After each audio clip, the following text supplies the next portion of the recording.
A saúde mental é o nosso tema de hoje, um tema importantíssimo. Convidamos aqui o psiquiatra Paulo Grabowski.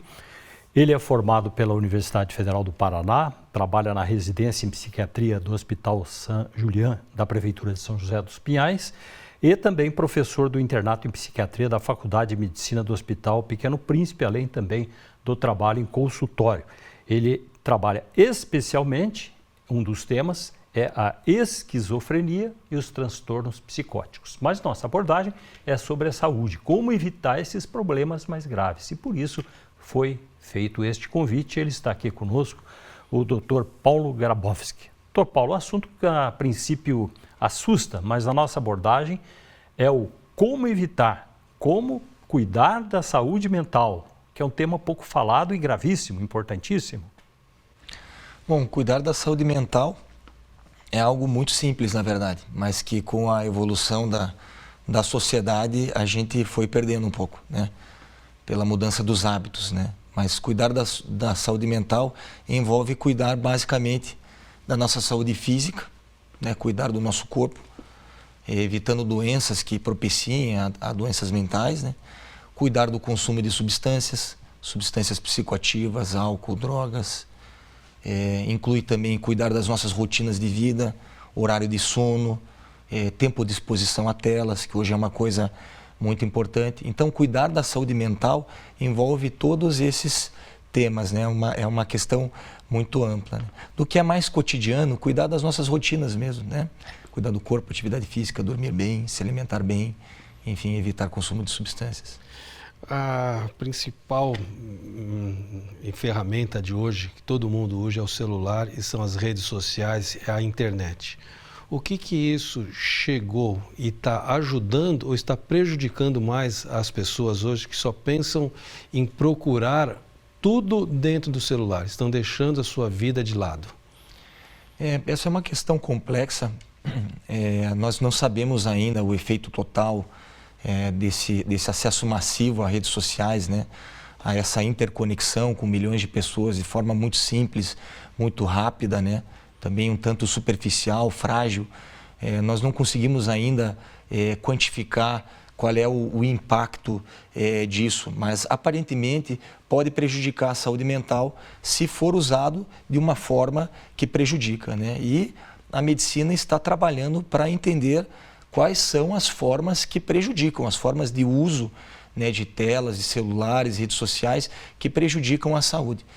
Por outro lado, também as telas, os celulares, as redes sociais podem também propiciar coisas boas para o ser humano, né? E talvez façam parte de um processo evolutivo em que a gente vai ter que aprender a utilizá-las, né? Assim como nós aprendemos a utilizar a televisão, o rádio e outros meios, né, de acesso à informação, que quando surgiram também existia um medo muito grande, que de fato poderiam e causaram alguns problemas, mas no final acabaram ocasionando mais coisas boas até do que coisas ruins. De forma geral, como a psiquiatria está vendo essa mudança rápida, com tantas inovações, as redes sociais, as crianças o tempo todo praticamente na frente das telas, já há alguma forma de quantificar qual vai ser o prejuízo disso?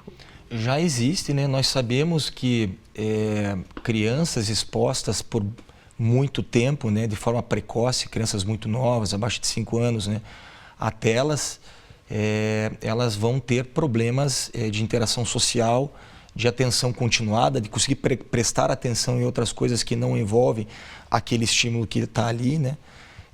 Crianças também com excesso de acesso a telas e redes sociais, né? Tudo que envolve o consumo da luz, do tablet, do telefone, elas vão ter uma diminuição de atividades simbólicas, né? Brincadeiras simbólicas. O que é isso?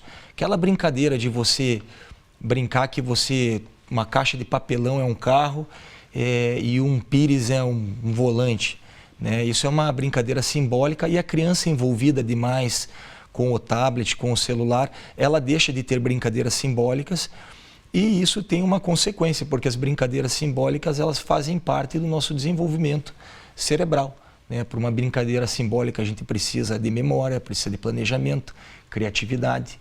autorregulação emocional. Então, tem vários pontos que uma brincadeira simbólica envolve, né? E o excesso de consumo de telas e tempo despendido em celulares pode ocasionar isso. Além disso, a psiquiatria em especial, mas toda a medicina tem tentado entender os prejuízos específicos em patologias específicas, né, do consumo de telas. Então, se isso aumenta distúrbios de ansiedade, distúrbios de humor, se isso deixa a criança mais irritada, se ela permanece muito tempo numa tela, ou quando ela não tem acesso à tela, se ela fica muito irritada também, né? Então, nós estamos quantificando isso, mas sim, de fato, isso interfere na formação do cérebro da criança. Além do perigo, que são as telas, né, são a internet, né, as redes sociais para as crianças, para o futuro dessas crianças que vivem no celular e estão deixando a sua infância de lado, qual o futuro que essas crianças podem ter? Qual o futuro de doenças que podem afetar essas crianças? É muito difícil dizer, né? Com certeza pode afetar em doenças clínicas, né? Porque muitas vezes essas crianças estão mais sedentárias, estão mais isoladas, estão com outros hábitos de vida mais bagunçados, né? A gente sabe que famílias, por exemplo, que tendem a deixar mais tablets, celulares com os seus filhos, né? Elas acabam utilizando isso como um mecanismo de distração para as crianças, né? E então, famílias... é uma comodidade para os pais, né? Com certeza, e é uma coisa muito boa, que deve ser aproveitada, mas ela vem junta com outros problemas, né?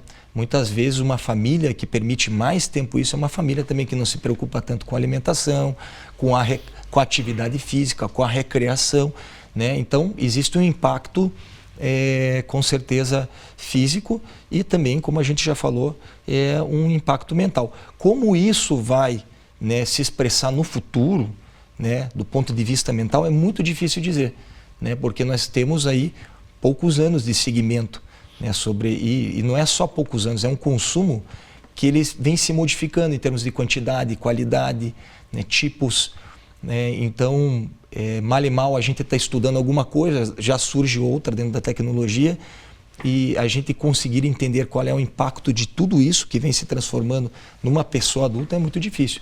Mas provavelmente terá consequências, né? Boas e ruins, como a maioria das coisas, né? Hoje já dá para dizer o que é que surge como reclamação mais comum de pais com relação aos jovens, com relação a quem está entrando na fase adulta? É possível já ter uma ideia do que é que pode ser consequência desse ritmo novo dessas tecnologias? Bom, uma coisa que é muito comum e as pessoas chamam de ansiedade digital é uma sensação que a pessoa tem de urgência ou necessidade de estar o tempo todo conectada e checando se recebeu mensagem, se recebeu notificações, chegando a ter um incômodo se não faz isso, né? E fazendo uma repetição de comportamentos como checagem de celular e outras coisas que, inclusive, geram até problemas de tendinite em áreas que não existiam, como por movimentos repetitivos de dedos, de mãos, né? E essa é uma queixa comum dos pais, né? De crianças que têm excesso de consumo de tela. Essa necessidade, essa angústia por estar checando, né?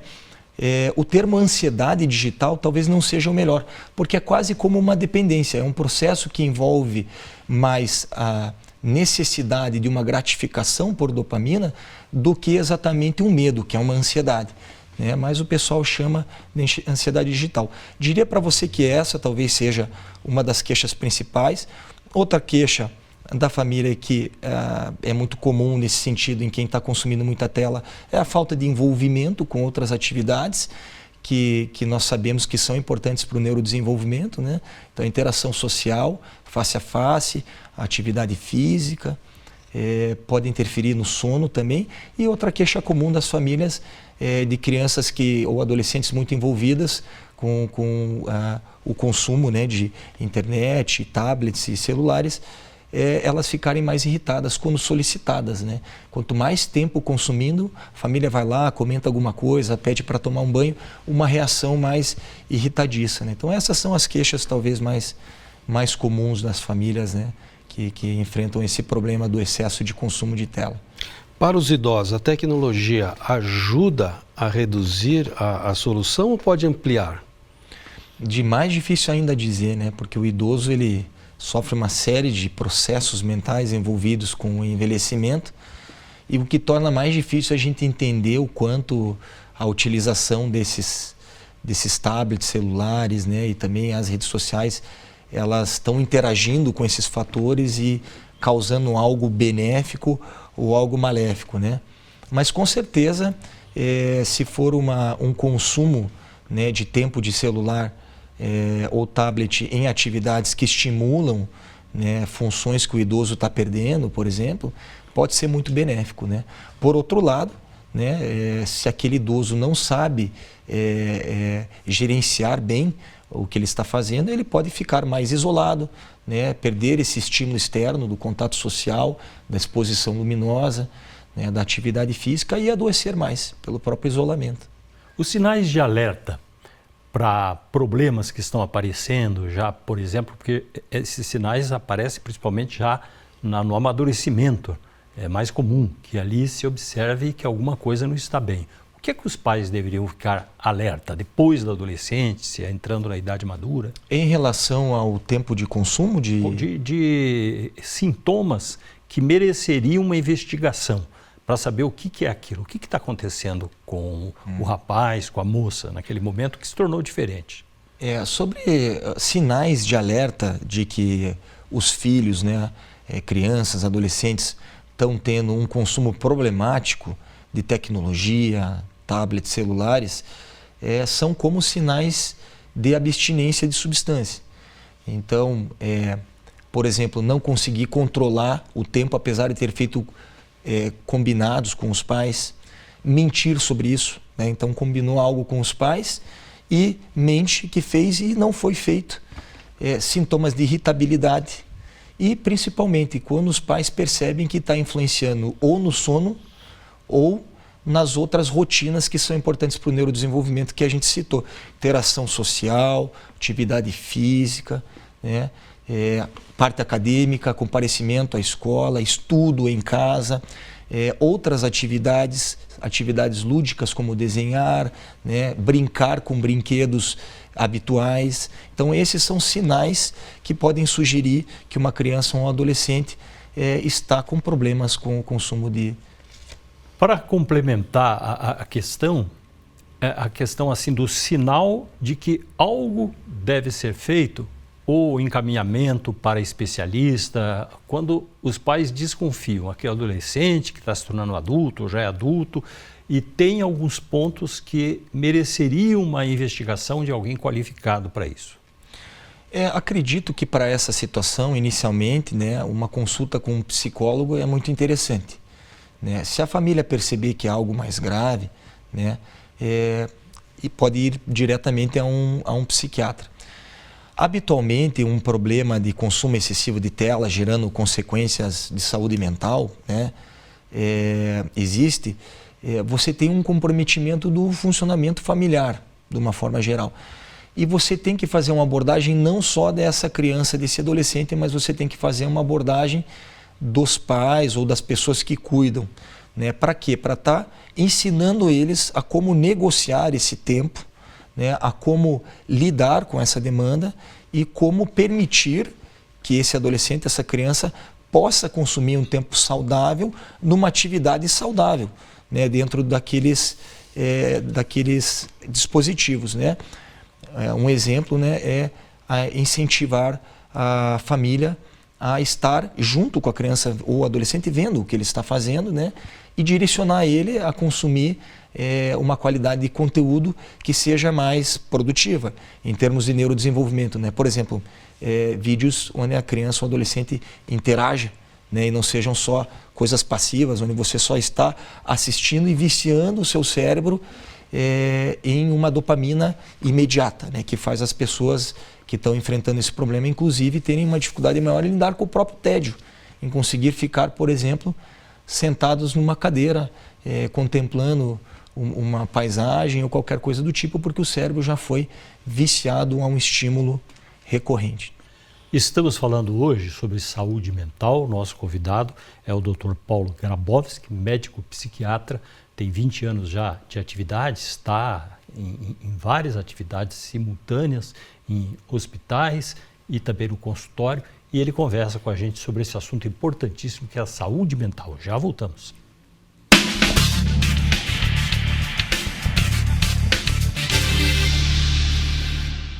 A saúde mental, tema importantíssimo, é o que nós estamos falando hoje aqui com o nosso convidado, que é o Dr. Paulo Grabowski, médico psiquiatra, que tem especialização em esquizofrenia, em transtornos psicóticos, atua em consultório e também no atendimento aos novatos que vão chegando, ele que atende em 2 entidades diferentes, essa formação dos novos psiquiatras.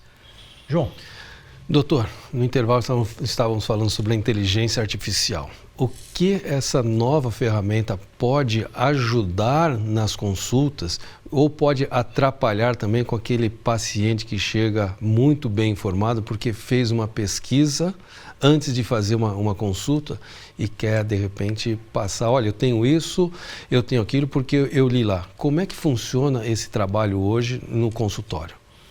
Bom, para cada médico que você perguntar, um vai ter uma opinião, né? Tem alguns médicos que acham isso péssimo, tem outros médicos que acham bom. Eu acho excelente. Eu acho que a informação ela está aí para ser consumida mesmo. As pessoas elas precisam se orientar. Nem sempre aquilo que ela lê vai ser verdade, mas o profissional pode ajudar ela a selecionar ou filtrar aquilo que se aplica mais ao caso dela. E eu tenho aprendido muito com isso, inclusive, né? Então, situações de efeitos colaterais mais raros de medicamentos, né? Sintomas que eu não imaginava que poderiam ser decorrentes de alguma condição e que o paciente já traz para mim no consultório e que antes talvez eu nem fosse entender tão bem, né? Ou me interessar tanto, acaba me interessando, acabo pesquisando mais e junto com o paciente você acaba chegando a tratamentos mais assertivos, né? É muito importante, na função de médico, nós entendermos que nós não somos deuses, né? Não somos detentores do total conhecimento, muito menos hoje com a inteligência artificial, né? E cada vez menos com a inteligência artificial. Então é importante esse compartilhamento, né, das informações que o paciente adquiriu com o próprio médico, né? E essa colocação das coisas numa consonância, né? Mas há muita divergência com um determinado paciente? Existem pacientes que leem coisas que talvez não sejam tão importantes ou que talvez não se apliquem a eles, mas que interpretam que são, né? E aí, obviamente, nós não podemos divergir totalmente deles, porque as pessoas têm as suas opiniões sobre as coisas, né? E nós, como médicos, temos o tempo todo que lidar com opiniões divergentes, né? Mas sim, com certeza existem pacientes que se impõem mais nesse sentido, apesar de muitas vezes nós falarmos, olha, você leu alguma coisa que talvez não se aplique ao seu caso, né? Ou olha, até se aplica um pouco, mas vamos pensar melhor. Isso ocorre muito, por exemplo, com diagnósticos de autismo, por exemplo, né? Que hoje é uma coisa que está muito em pauta, né? Às vezes a gente fala para o paciente, olha, eu sei que você checou na inteligência artificial, você se identifica com alguns pontos, mas eu preciso te alertar que não é bem por aqui. Talvez você tenha algumas características, mas não preenche todos os critérios. Então, a gente acaba tendo que fazer esse trabalho. A maioria das pessoas aceita muito bem, né? É só você saber abordar isso de forma tranquila.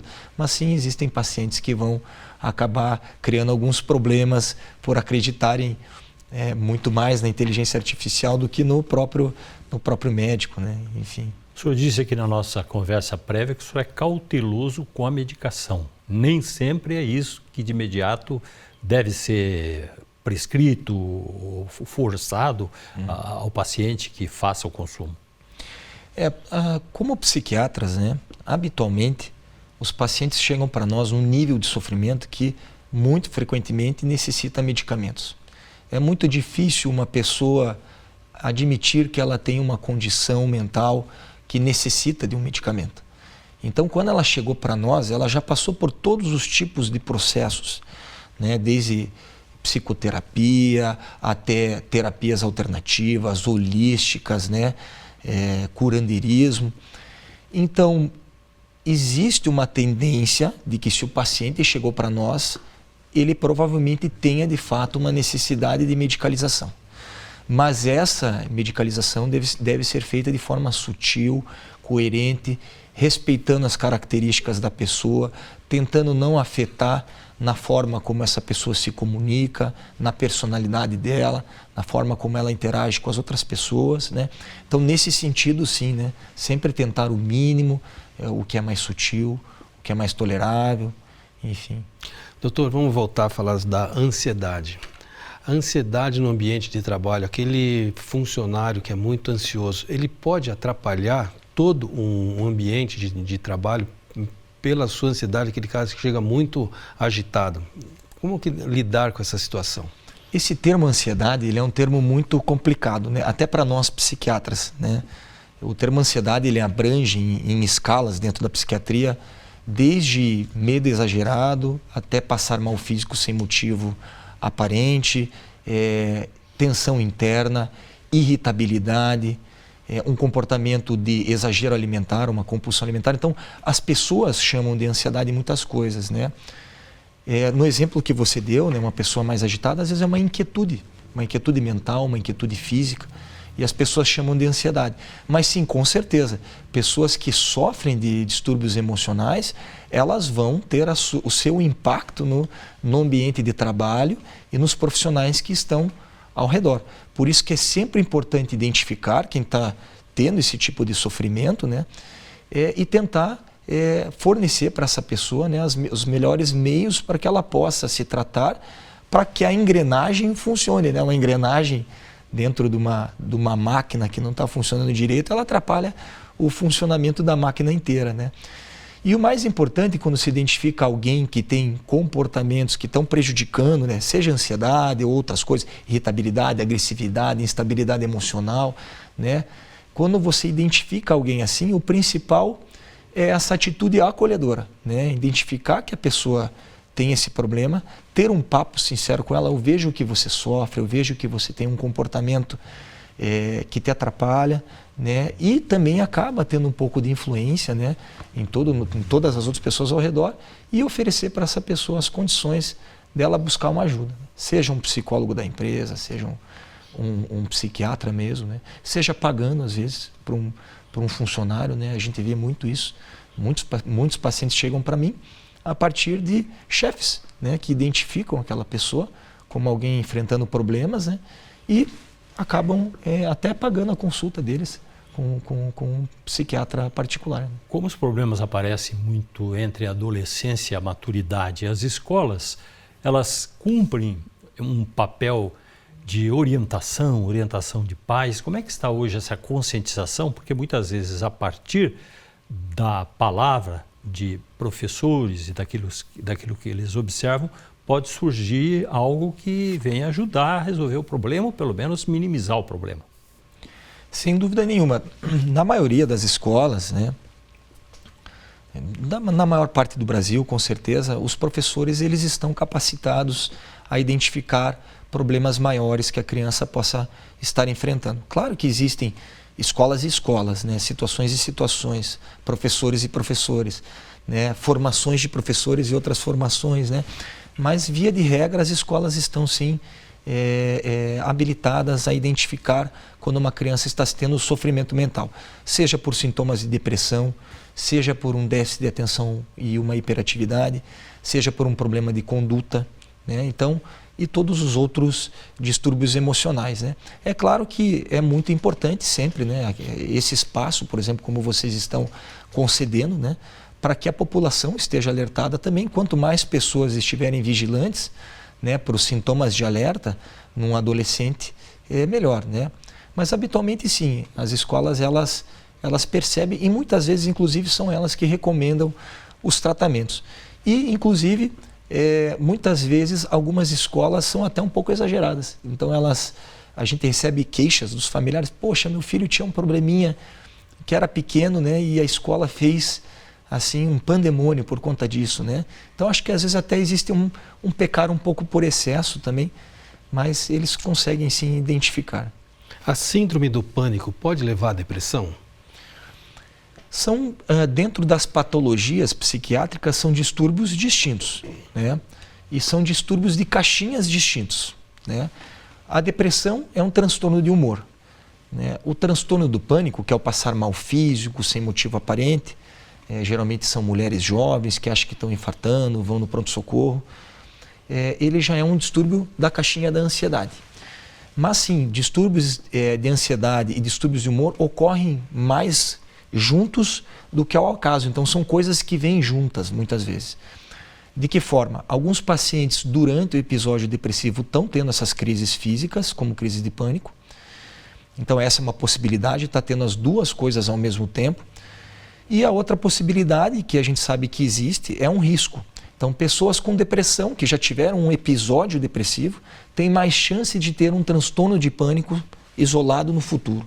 Pessoas que já tiveram transtorno de pânico têm mais chance de ter transtorno depressivo no futuro. Então são doenças que ocorrem, apesar de distintas, de caixas diferentes, elas ocorrem juntas com uma frequência maior do que o habitual. Muitas vezes pode não ser algo definitivo, mas que serve de um alerta que a pessoa passou do ponto na questão do estresse ou de tudo aquilo que ela acumulou para fazer todos os dias. Perfeito. Muitas vezes sim, né? Os transtornos do humor, os transtornos da ansiedade, eles são multifatoriais. Eles envolvem questões pessoais, genéticas, né, familiares, e também questões ambientais, né?